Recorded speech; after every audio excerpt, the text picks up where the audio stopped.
Ang bongga naman ng singer-actor na si Juan Carlos o mas kilalang JK Labajo dahil tumalon pataas ng halos 100 spots ang kanyang ere sa Spotify Global Chart. Masasabing isa ito sa panibagong milestone sa mundo ng OPM.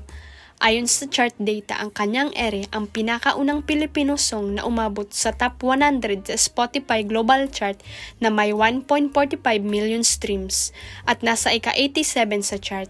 Walang nag-akala na aakyat ito sa top 100 dahil sa nasa ika-177 ito bago umakyat na may 1.22 million streams.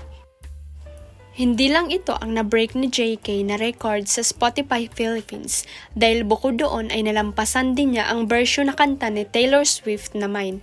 Siguradong maraming kababayan natin ang nasabik at natuwa para sa senior high star dahil ang post na ito ng chart data ay umabot pa sa mahigit 1,000 repost at mahigit 13,000 likes.